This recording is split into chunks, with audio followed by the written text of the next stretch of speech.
নামাজ নাই ইসলাম নাই, নামাজ নাই ইসলাম নাই।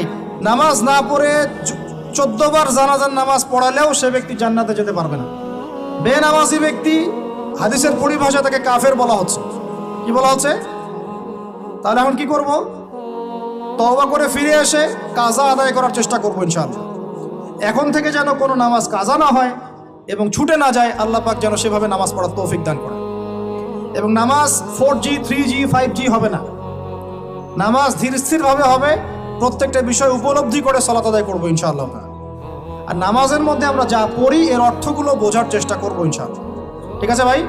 নামাজ দিয়ে শুরু হবে, দেন তলাবুল ইলম, ইলম অর্জন করবেন। এই ইলম নিয়ে কথা বলে শেষ করে দিব। ইলম অর্জন করবেন কি না? ইলম অর্জন করা মুস্তাহাব না নফল না সুন্নাহ?